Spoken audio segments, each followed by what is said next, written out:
And hello guys, once again, welcome back muli sa ating channel, panibagong araw at panibagong reaction video na naman po ang ating pag-uusapan ngayon. Bago ang lahat, kamusta mga solid Jomcar fans natin, mga solid Jomcar supporters dyan, at syempre yung mga Kalingap supporters natin na palaging nakasuporta dito sa ating maliit na YouTube channel. Maraming salamat guys sa inyong pagsuporta mula noon hanggang ngayon. Hindi ko man kayo maisa-isa pero yan, marami pong salamat. Ngayon nga po guys ay meron po tayong pag-uusapan about na po dito sa bagong issue ng Jomcar.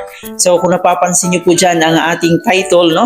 Carla ay pinalapa umano sa mga viewers. Kumbaga siguro ginagamit nila si Carla for views. Kasi alam naman po natin pag si Carla talaga yung topic ay malaki talaga. May views talaga pag Jomcar or si Carla yung ginagamit nilang thumbnail. At dito rin po guys ay nagkaroon na naman ng panibagong issue itong si Papa Joms. Actually hindi ito siya bago, noon pa man, no? Ilang taon na po ito na parati nilang nililink itong si Kalingap Jomar dito kay Joy. So dito guys may kumakalat na naman na chismis na magkasama umano itong si Kalingap Jomar at si Joy sa sasakyan. So gaano nga ba yan katotoo? Atin po yung pag-usapan mamaya. At dito rin po guys ay atin rin pong panoorin ang pahayag ni Kalingap Rab patungkol nga po dito na si Carla daw umano ay pinapalapa sa mga viewers. Bago tayo magpatuloy doon, please don't forget to subscribe sa ating channel, paki-like and share na rin ang ating video at paki-turn notification bell para laging updated every time na mag-a-upload po tayo. At ating suportahan ng ating ama ng Kalingap na si Kuya Bal Santos Matubang at Edna Vlog in Kalingap Rab. Suportahan din po natin ng mga Keyboys, Kalingap partners, mga charity vloggers sa Pilipinas na tumutulong sa ating mga kababayang mahihirap. Huwag nating kalimutan. At nandyan din po yung mga kasamahan nating Kalingap reactors, mga legit Kalingap reactors na gumagawa po ng content sa Kalingap, nagdidepensa sa Kalingap. So, suportahan rin po natin. So ngayon nga po guys, atin na munang panoorin ang pahayag ni Kalingap Rab patungkol nga po dito sa issue about kay Carla. So ito guys, panoorin na natin to at saka tayo magbigay ng ating opinion, reaction pagkatapos sa video na ito. Kuya Rab, magkakaroon ka ba ng vlog sa Jomcar before kayo Yes, hopefully nga this coming week. Ano po? Hopefully this coming week. Reactor, bahala magtanggol sa inyo, Kuya Rab. Sila magtatanggol. Si Angel, lalo na sila. Si Biancy, Carla at Joy. Yan, salamat po sa mga reactors na nanatiling andyan at handa kaming ipaglaban at ipagtanggol. Kahit hindi ko naman po kayo personally nakakausap o napapasalamatan. Pero, ayun, thank you po sa inyo. Ito po, yan po ay sobrang na-appreciate ko. Ano po? Kahit di ko po kayo napapasalamatan or may message. Pero salamat po. Napapanood ko naman po yung mga reactors talaga na nagtatanggol. Ano? Kahit di kami nagre-request na ipagtanggol kami. Pero andun yung ano nila. Yung tawag dyan, initiative na pagtanggol tayo. Pulutan si Carla sa live ni Doc. Pinapalapa sa viewers.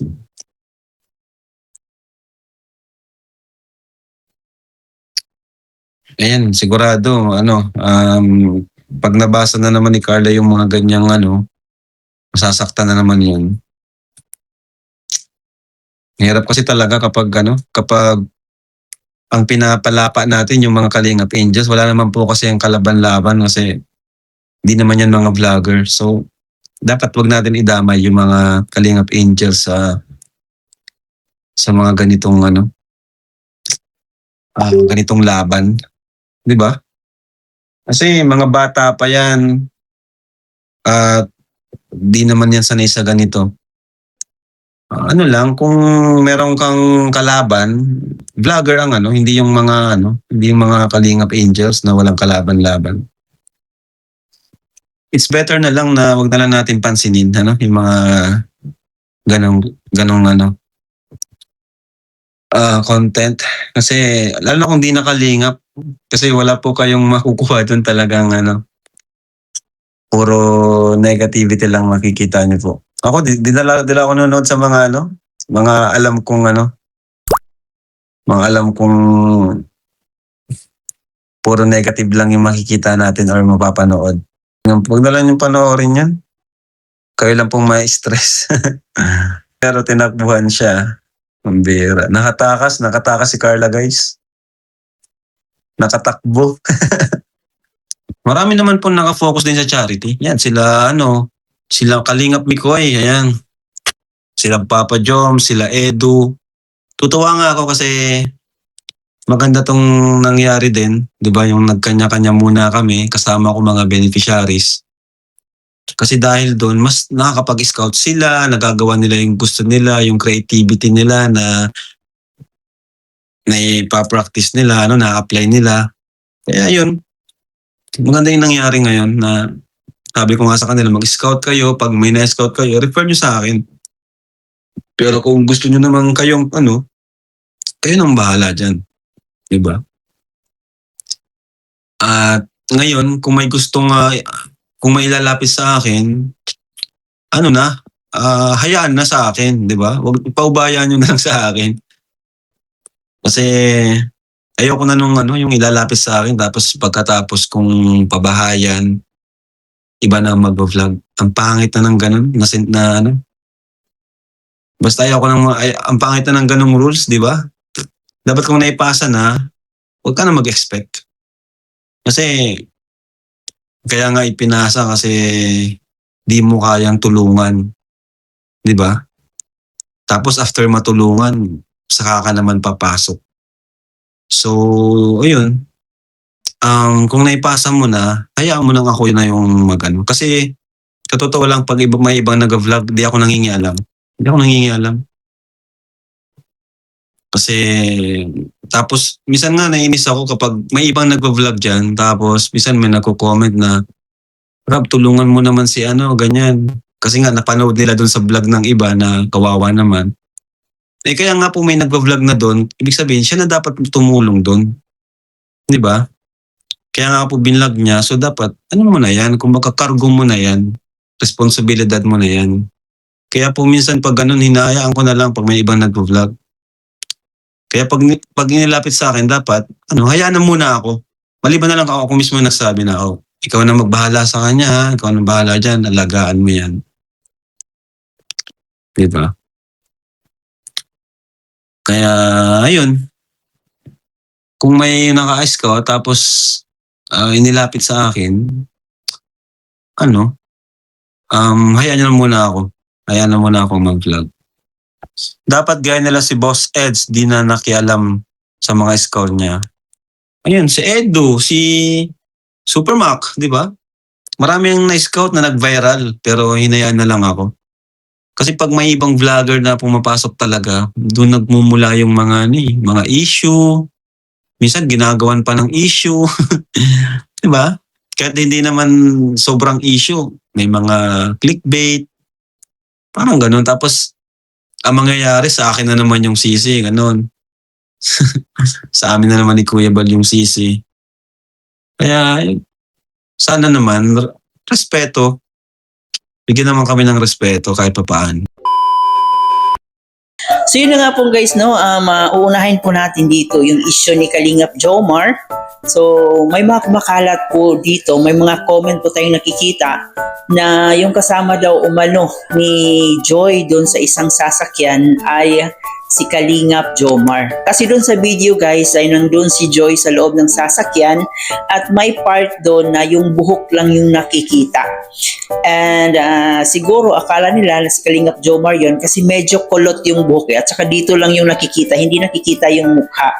So yung mga bashers ay nagpapakalat sila ng fake news na yung kasama daw ni Joy ay si Kalingap Jomar. Yun po guys, lilinawin po natin kasi yung kasama talaga ni Joy dun sa sakyan ay si Franz po yun.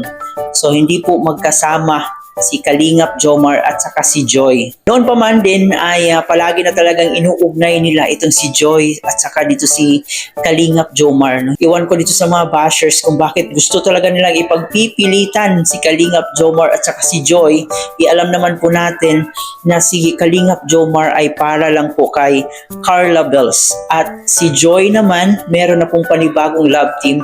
Ito po si Franz. So siguro, kasi hindi nila nakikita yung mukha ni Franz doon, yung buhok lang po yung pinagbabasihan nila. And pareho din pong kulot kasi yung buhok ni Franz at saka ni Kalingap Jomar. Kaya yun yung pinapakalat nila. At dito rin po guys, no, sa alive ni Kalingap Rab, kung saan nga po ay nakiusap siya na sana ay magrespetuhan po ang lahat.